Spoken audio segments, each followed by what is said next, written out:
वर्तमान पट्टाचार्य विशुद्ध सागर जी मुनि महाराज की जय। परम पूजनीय दीक्षा प्रदाता आचार्य भगवंत विभव सागर जी मुनि महाराज की जय।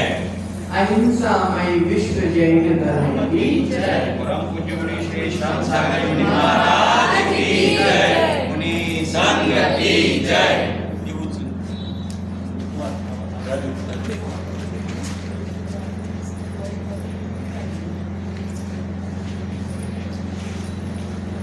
आत्मन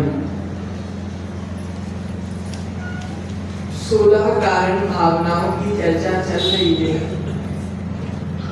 16 कारण भावना में से अभी तक हमने 2 भावनाओं की चर्चा कर ली थी। आज हम तीसरी भावना शील व्रत अनतिचार भावना के बारे में जानने का प्रयास करें। प्रियात्मन इस भावना में मात्र और मात्र आचार अंग की चर्चा की गई। आचार अंग का अर्थात आचरण की चर्चा की गई है, चारित्र की चर्चा की गई। महेंद्र जी, सम्यक दर्शन और सम्यक ज्ञान से मोक्ष नहीं होता। सम्यक दर्शन सम्यक ज्ञान से मोक्ष नहीं होता और सम्यक दर्शन और सम्यक ज्ञान के बिना भी मोक्ष नहीं होता। जब सम्यक दर्शन सम्यक ज्ञान और सम्यक चारित्र तीनों मिल जाते हैं तब मोक्ष।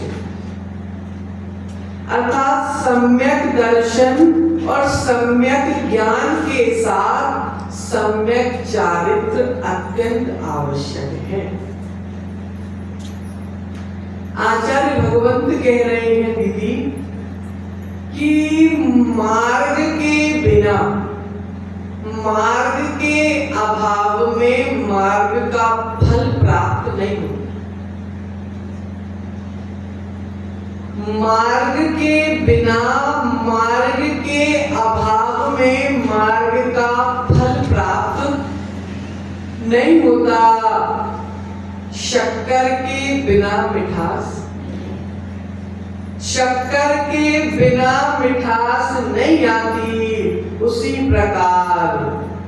प्रकार रत्नत्रय के बिना मोक्ष नहीं।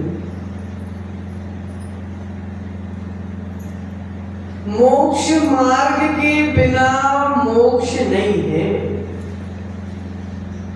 मोक्ष मार्ग के बिना मोक्ष नहीं है।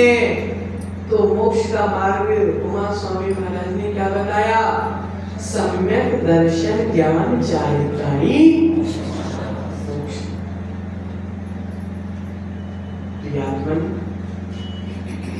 नाम के मोक्ष मार्ग से कल्याण होने वाला नहीं है। सुन भैया, नाम के मोक्ष मार्ग से कल्याण होने वाला नहीं है।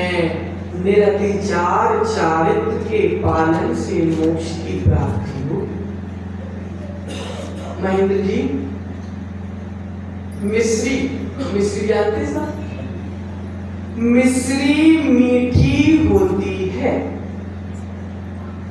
मिश्री मीठी होती है, ये बात तो जिसने पता कर लिया उसको इस बात का ज्ञान तो हो गया।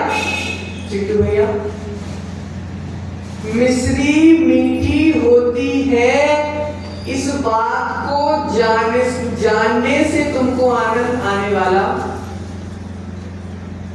मिश्री मीठी होती है, इस बात को जानने से आनंद आने वाला नहीं है। जब तक मिश्री का स्वाद ना चखा जाए, जब तक आनंद आने वाला। रत्नत्रय के माध्यम से मोक्ष मार्ग प्रशस्त होता है। रत्नत्रय के फल स्वरूप मोक्ष की प्राप्ति होती है। ये बात तो हम सब सुनते हैं। बात को सुनने में, बात को समझने में आनंद नहीं है, रत्नत्रय को धारण करने में आनंद।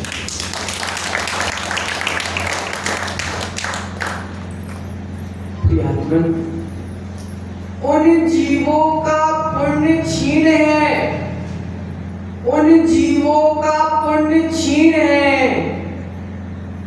जो व्रतों को धारण नहीं कर पाते, जो शील को धारण नहीं कर पा रहे, ऐसे जीवों का पुण्य छीन है। आचार्य भगवंत जिनवाणी में क्या लिख रहे? जो पुण्यवान है, जो वीर है, जो धैर्यशील है, जो विवेकवान है, वे ही जीव व्रतों को धारण कर पाते। जिन्होंने जीवन में व्रतों को धारण कर लिया शुद्ध भैया, उससे अपने आप पता चल जाएगा कि यह जीव पुण्यवान है, यह जीव वीर है, यह जीव धैर्यवान है। क्योंकि बिना धैर्य के, बिना पुण्य के, बिना वीरता के और बिना विवेक के जीव व्रतों को धारण नहीं कर पाता।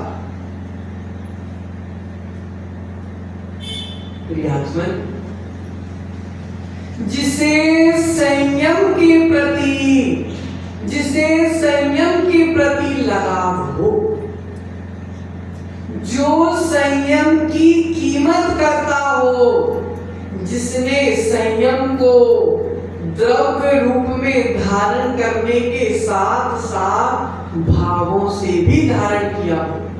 प्रतिभा भाभी, तुमने द्रव्य के माध्यम से तो 2 प्रतिमा धारण कर ली, लेकिन अगर तुमने उन प्रतिमाओं को भावों से धारण नहीं किया तो तुम्हारा प्रतिमा का धारण करने का कोई महत्व नहीं।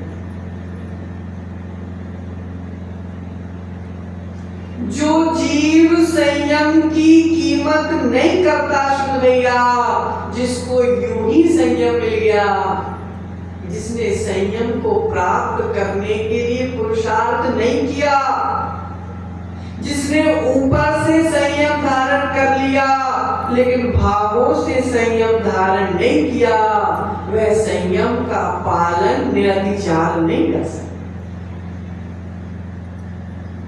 संयम का पालन अगर निरतिचार करना है, दोषों से रहित संयम का पालन करना है, दोषों से रहित शील का पालन करना है, तो संयम को मन से भावों के माध्यम से धारण करना पड़ेगा।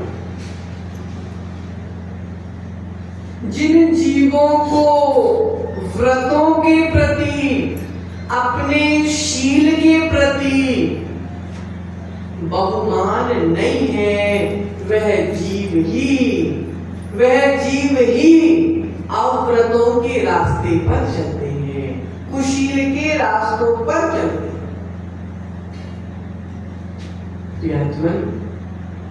शास्त्रों में अगर व्रतों का राजा बताया गया है तो ब्रह्मचर्य को व्रतों का राजा बताया। व्रत तो सब हैं, सभी महान व्रत हैं, लेकिन अगर व्रतों में भी महान किसी को बताया गया है तो शील धर्म को बताया गया है, ब्रह्मचर्य धर्म को बताया। क्योंकि दादी, कपड़े उतारना आसान है, एक टाइम भोजन करना चिंटू भैया आसान है, बिना गद्दे के कोमल आसन के सोना आसान है, बिना चप्पल के रहना आसान है, जीवन भर पैदल चलना आसान है, केश लूंच करना आसान है, लेकिन निर्विकार होना बहुत, निर्विकार होना बहुत कठिन है, अपने मन को संभालना बहुत कठिन है।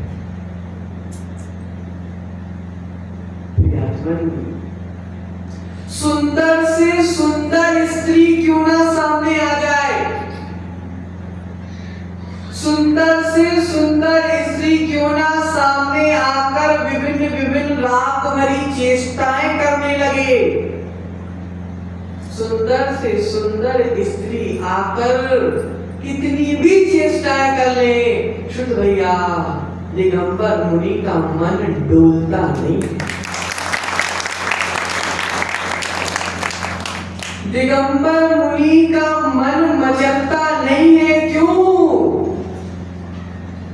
क्योंकि जिस साधक ने, भैया जिस साधक ने बुजुर्ग स्त्री को मां के रूप में स्वीकार कर लिया हो, जिस साधक ने युवा स्त्री को बहन के रूप में स्वीकार कर लिया हो, जिस साधक ने बाल स्त्री को पुत्री के रूप में स्वीकार कर लिया हो, उसका मन डोलने वाला, जिस प्रकार माता को, पुत्री को और बहन को देखकर मन खराब नहीं होता, जिस प्रकार माता को, पुत्री को और बहन को देखकर मन खराब नहीं होता, दिगंबर संत ने सारी दुनिया की स्त्री को माता, पुत्री और बहन के रूप में विकार तो उन्हें आता है विराट भैया, विकार तो उन्हें आता विभागों में जीते। दीदी, विकार मन में उन्हें आता है जो विभागों में जीते हैं, विकार उन्हें नहीं आता जो निज के स्वभाव में जीते।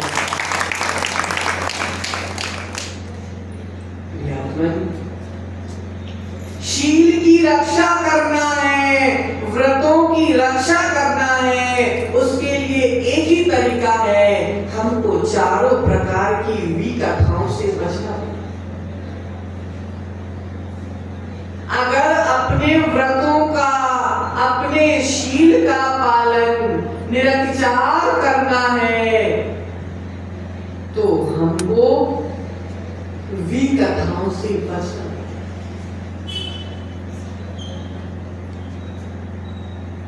स्त्री कथा, भोजन कथा, राज कथा और चोर कथा। जो जीव इन विकथाओं से बच जाता है, जो जीव अपनी आत्मा को इन विकथाओं से बचा लेता है, वह जीव ही अपने शील का निरतिचार पालन करता है। क्योंकि भावों को अगर कोई बिगाड़ने वाला है शुद्ध भैया तो ये विकथा ही है। भाव अगर व्यवस्थित रहे, भाव अगर व्यवस्थित रहे तो दुनिया की कोई भी ताकत तुमको भगवान बनने से नहीं रोक सकती। और अगर भाव चंचल है, भाव अगर डमाडोल है तो तुमको नरकों की यात्रा से कोई रोक नहीं सकता। जो अपनी आत्मा को शुद्ध भैया विषय कषायों से बचाकर रखता है, जो अपनी आत्मा को विषय कषायों से सुरक्षा करता है, वे जीव कभी अपने शील से भंग नहीं होते। शास्त्रों में आया, शुद्धोपयोग सागर महाराज हमेशा एक बात बोलते थे, व्रत भंगी सो महाभंगी। व्रत भंगी सो महाभंगी। संसार में जब तक शील है, संसार में जब तक व्रत है, जब तक इस जीवन से शील भंग नहीं हुआ, जब तक जीवन से व्रत भंग नहीं हुए, जब तक ही इस जीवन में, इस संसार में तुमको सम्मान मिलेगा। कुशील का सम्मान करने कोई नहीं जाता, कुशील का सम्मान करने कोई नहीं जाता, सुशील का सम्मान करने दुनिया दौड़ी दौड़ी।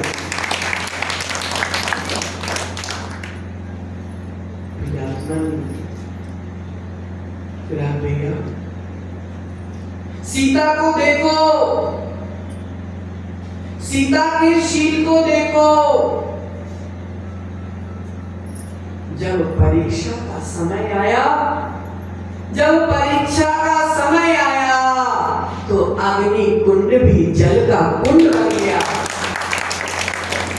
किसके कारण? शील के कारण।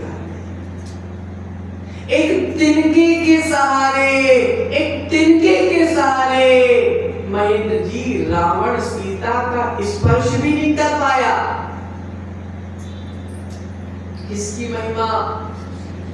शील की। सोमा सती को देखो, सोमा सती को सासू मां ने द्वेष में आकर मटके में नाग रख दिया। सासू मां ने द्वेष में आकर मटके में नाग रख दिया और बोला कि जा बहू, उस मटके में हार रखा हुआ है, निकाल ले। उस मटके में हार रखा हुआ है, निकाल ले। जैसे ही सोमा सती ने हाथ डाला मटके में, जैसे ही सोमा सती ने हाथ डाला मटके में, शील के प्रभाव से नाग भी हार हो गया और उसके पति ने हाथ डाला तो यह हार भी नाग होकर काट खाया। महिमा किसकी? शील की। सुदर्शन सेठ को देखो दादी, सुदर्शन सेठ को देखो, सूली पर चढ़ाया जा रहा, सूली पर चढ़ाया जा रहा था, लेकिन सुदर्शन सेठ की शील की महिमा तो देखो, देवों ने सूली हटाकर सिंहासन लगाया।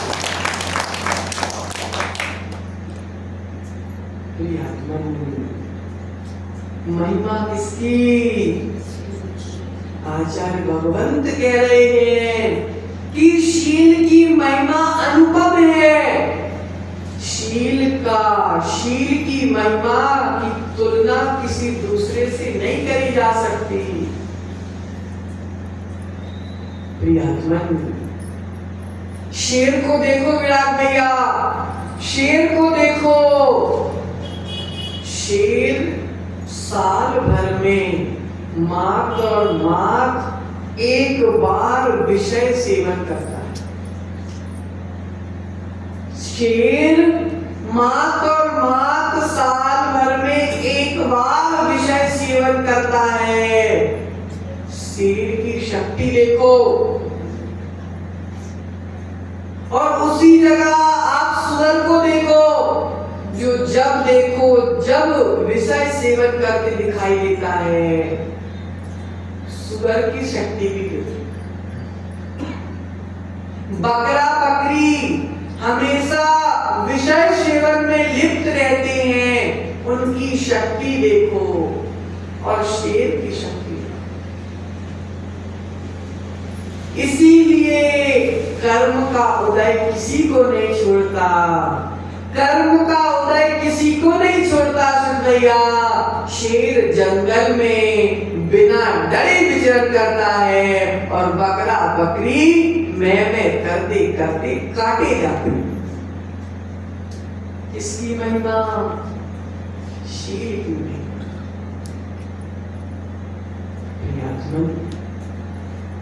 शीलवान का चेहरा देखना सुनैया, शीलवान का चेहरा देखना चमकता है, शीलवान का चेहरा देखना दमकता है।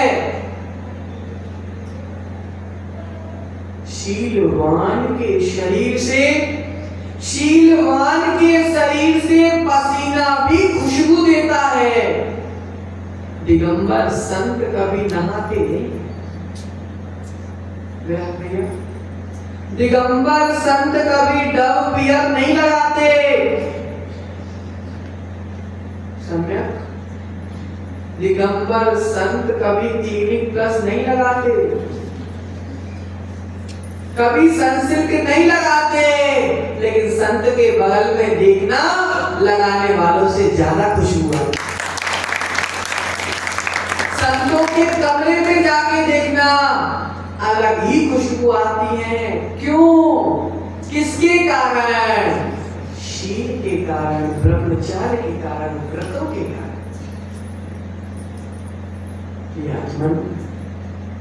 कुशील व्यक्ति जो शील से भ्रष्ट हो गया है, उनका चेहरा भी देख लेना मुरझाए हुए फूल के समान, मुरझाए हुए फूल के समान हो जाता। आचार्य विद्यासागर जी को देखना, उनकी दीक्षा की फोटो देखना, काले काले थे। दीक्षा की फोटो देखना, काले काले थे, सांवले थे, और दीक्षा की बाद की फोटो देखना, सूरज जैसे चमकते। क्रीम नहीं लगाते थे, क्रीम नहीं लगाते थे, शील और व्रतों का निरतिचार पालन करते थे। साधना का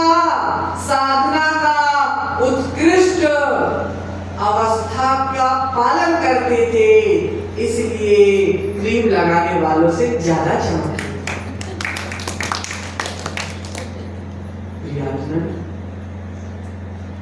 कुशीलवान, शील से जो भंग हो गया उसकी कोई इज्जत नहीं रह जाती।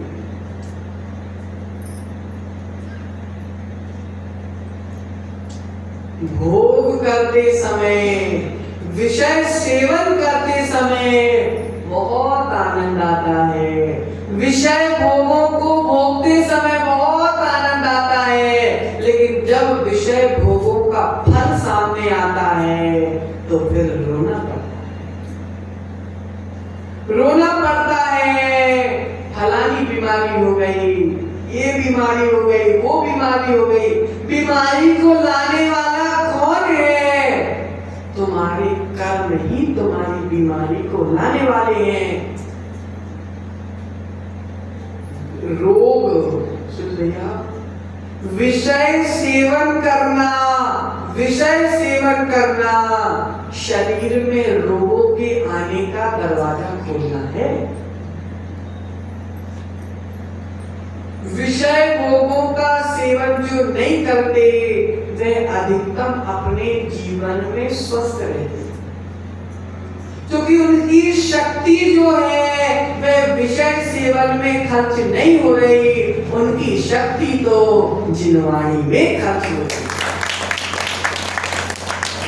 जिन्होंने अपनी शक्ति फालतू में नहीं बर्बाद की, जिन्होंने अपनी शक्ति के माध्यम से व्रतों का पालन किया, वह जीव ही अपनी आत्मा का कल्याण कर पाते हैं। महेंद्र जी, जिस प्रकार फूल अगर सुंदर खिला हो, रसवान हो, तो उस फूल पर दूर दूर से भौरे मंडराने आते। जिस फूल में रस है और वह खिला हुआ है, उस फूल में दूर दूर से भौरे मंडराने आते हैं। और जो फूल सूख गया हो, उस फूल पर एक भी भौरा मंडराने। उसी प्रकार जो जीव व्रतों का पालन करता है, जो जीव शील का पालन करता है, उसके आसपास बहुत सारे रिश्तेदार मिलने आते हैं। कल स्वास्थ्य ठीक नहीं था, कितने सारे लोग आए थे, कितने सारे लोग आए थे। फूल में रस होता है, जीवन में शील होता है, तो रिश्तेदार भी पास आते हैं, लेकिन फूल मुरझा जाता है तो एक भी भौरा पास में नहीं आता। जीवन से शील भंग हो गया तो एक भी रिश्तेदार पास आने वाले।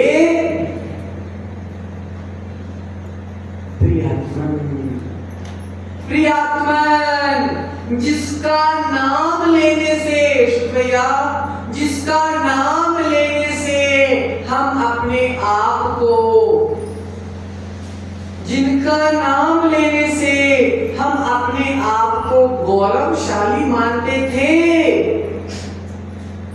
जिनका नाम लेने से हम जिनको गौरव मानते थे, उनका शील भंग हो गया तो उनका नाम लेना हम पाप मानने लगे। जो हमारे लिए गौरव थे, उन्होंने अपना शील भंग कर दिया तो वह गोबर बन गए। देख लो, राम रहीम, आशाराम, जिनको लोग इतना माना करते थे, जब उनकी सच्चाई सामने आई तो उनका नाम लेने से भी पाप कर्म की बात करने लगे। जिनके नाम लेने से जीव खुश होता था, आज उनका नाम लेना अपशकुन माना जाता है। प्रियात्मन, शील की महिमा, जिनका नाम लेने से पाप माना जाता है, उसी स्थान पे विराग भैया आचार्य विराग सागर को देख लो, आचार्य विद्यासागर को देख लो, चले गए दोनों ऊपर, लेकिन उनका नाम लेना हम पुण्य मानते हैं।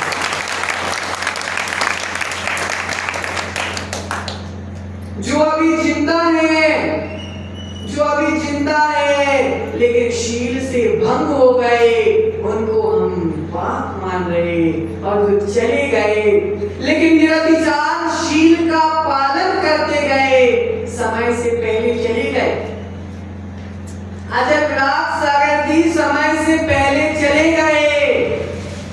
इस बात का दुख तो है, लेकिन इस बात की खुशी भी है कि जिन्होंने 61 वर्ष की उम्र में,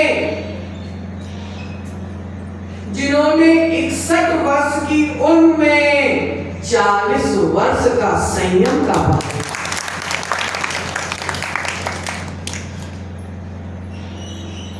शील का निरतिचार पालन करने की महिमा है।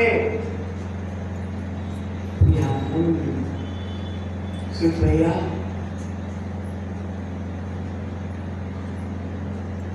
आचार्य भगवंत विशुद्ध सागर जी ने बहुत प्यारी बात कही थी।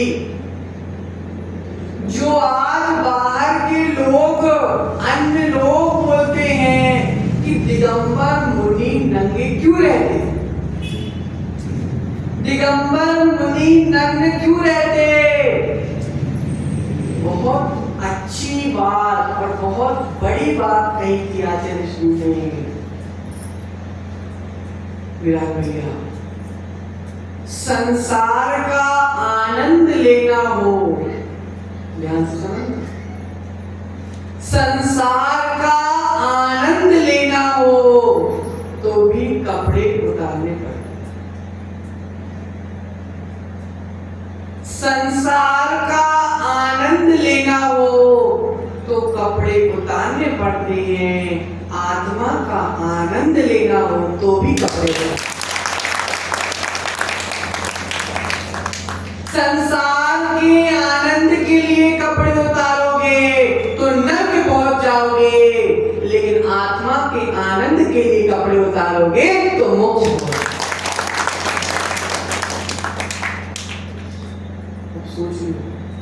शील की महिमा, हमको भोगों का आनंद नहीं लेना, अनादि से लेते आ रहे हैं,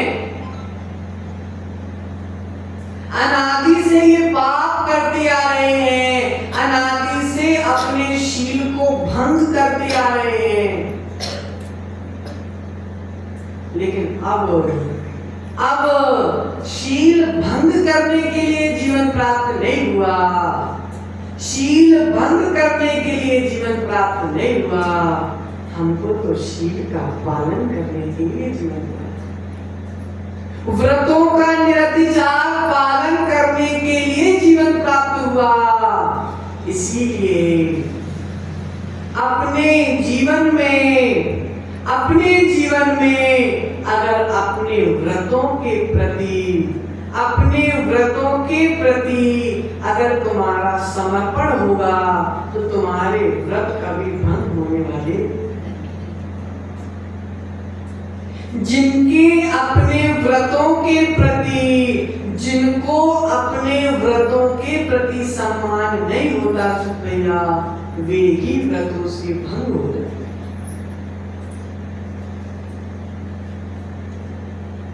इसीलिए दीक्षा जबरदस्ती नहीं दी जाती।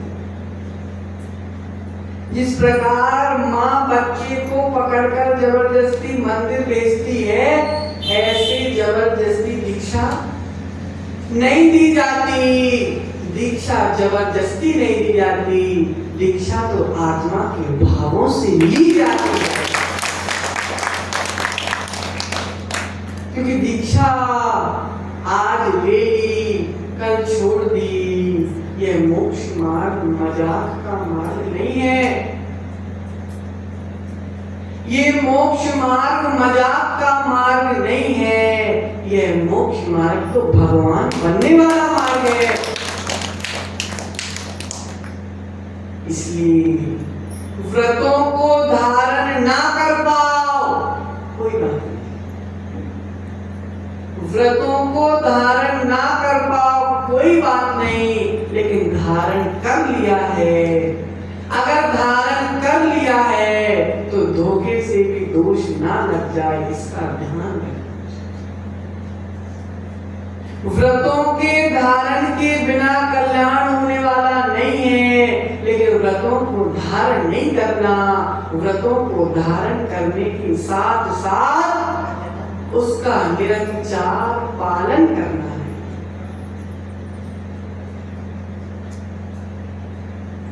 प्रियात्मन, ये भावना यही कह रही है कि ब्रह्मचर्य, शील, व्रत बहुत दुर्लभ है।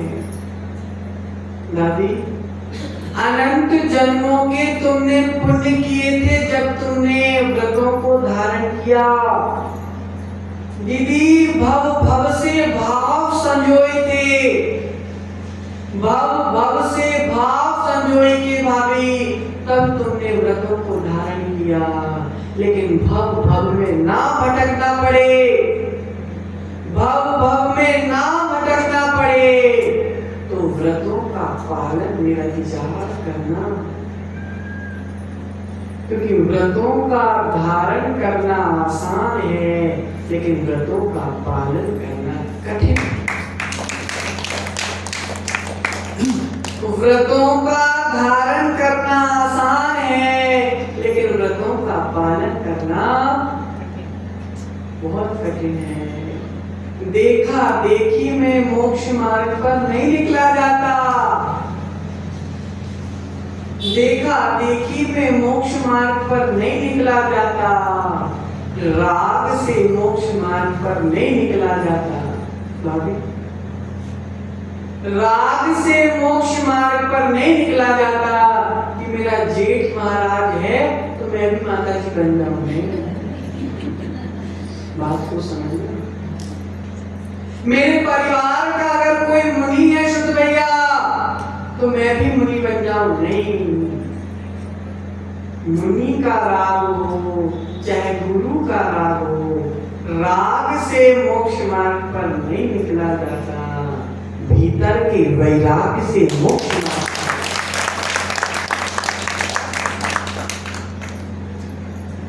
भीतर का वैराग्य जब तक नहीं है, भीतर का वैराग्य जब तक नहीं है, जब तक तुम स्वभाव की प्राप्ति नहीं कर सकते। जब तक भीतर का वैराग्य नहीं है, जब तक तुम मोक्ष मार्ग में कदम तो रख सकते हो दीदी, लेकिन मोक्ष मार्ग में आगे नहीं बढ़ सकते। और जब तक आगे नहीं बढ़ोगे, जब तक मंजिल तक पहुंच, जिस राग को, जिस द्वेष को, जिस मोह को, जिन विभाग परिणामों को छोड़ने के लिए मोक्ष मार्ग पर कदम बढ़ाया जाता है, राग, द्वेष, मोह आदि विभाग परिणाम, पाप, दशाएं जो हमारी आत्मा से भिन्न है, उनको छोड़ने के लिए मोक्ष मार्ग पर बढ़ा जाता है। लेकिन अगर हम राग के माध्यम से ही मोक्ष मार्ग पर बढ़ेंगे तो हमारा कल्याण कैसे होगा? इसलिए व्रतों का निरतिचार पालन करना, व्रतों का निरतिचार पालन करना दादी जीवन की सबसे बड़ी सफलता है।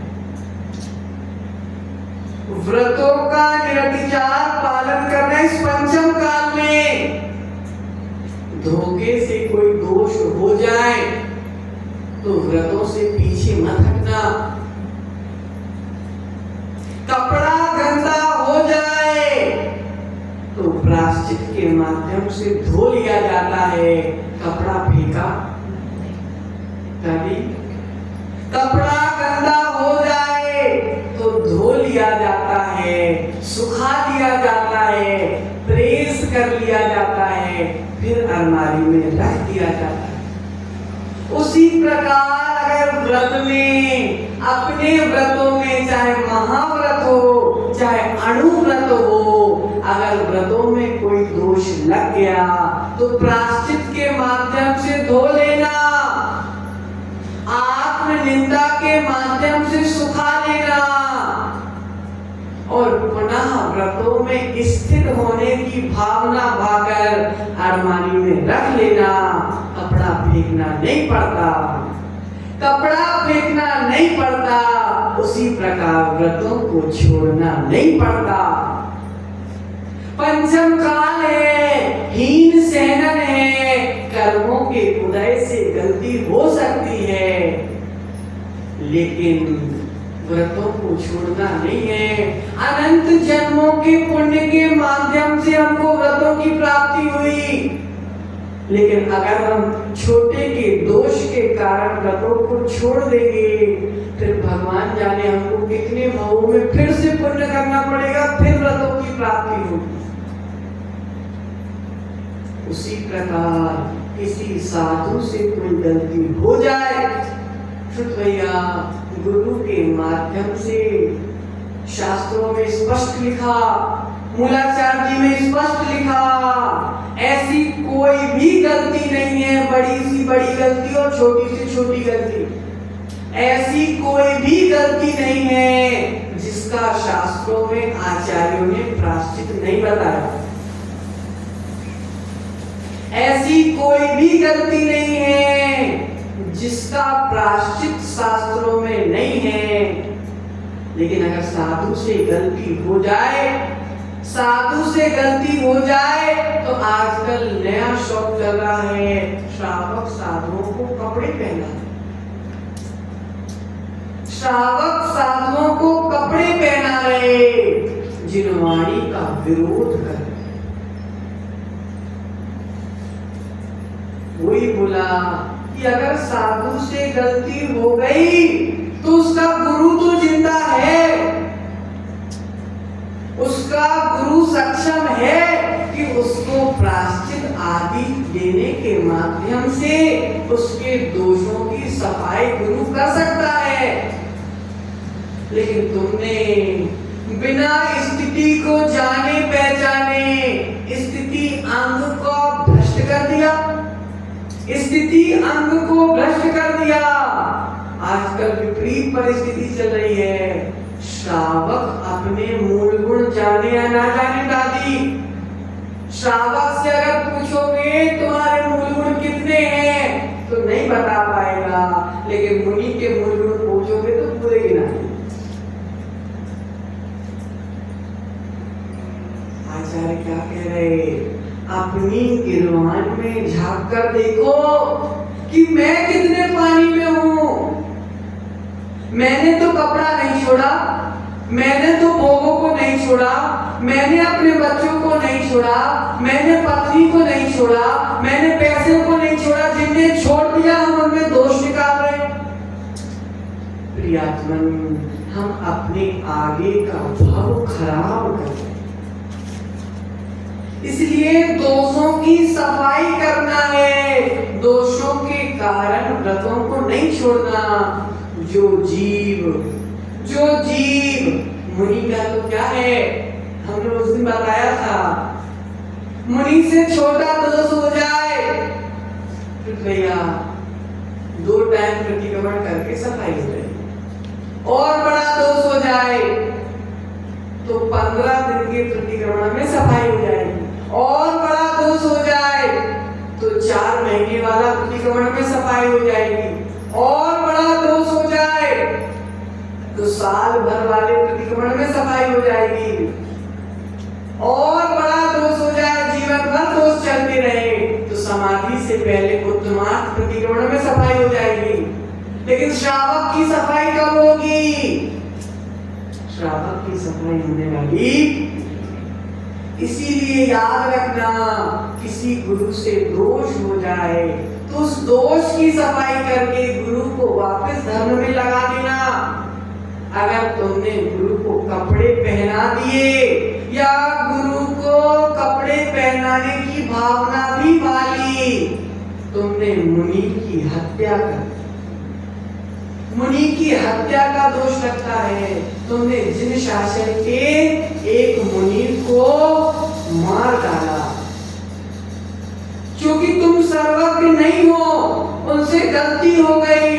कुछ दिन बाद, कुछ समय बाद, अगर उनको आत्मज्ञान होने के बाद अगर वे पुनः अपने मार्ग में स्थिर हो गए, क्योंकि भावों की क्या दुर्गति होती है, भावों में क्या चल रहा है ये हम बाहर से जान नहीं पाते। अगर बाहर से कभी भाव दूषित हो गए और अगर कोई गलती हो गई और अगर कुछ समय बाद भाव अच्छे हो गए और पुनः रत्नत्रय का पालन निर्दोष करने लगे, लेकिन तुमने पहले ही कपड़े पहना दिए, तो फिर तुमने मुनि की हत्या कर दी कि नहीं कर दी? इसीलिए ये भावना यही कह रही है कि व्रतों का निरविचार पालन करने का प्रयास करना चाहिए। दोष लग जाए तो प्रायश्चित के माध्यम से जल्दी सफाई कर देना चाहिए। अगर कपड़े की जल्दी सफाई कर दी जाए तो दाग नहीं लगती। कपड़े की जल्दी सफाई कर दी जाए तो दाग नहीं लगते। दोषों से जल्दी प्रायश्चित ले लिया जाए तो व्रत भंग नहीं होते। जिन्होंने व्रतों को संभाल लिया उन्होंने अपने सारे जीवन को संभाल लिया। इसी मंगल भावना के साथ परम पूजनीय आचार्य श्री विभो सागर जी महाराज की जय।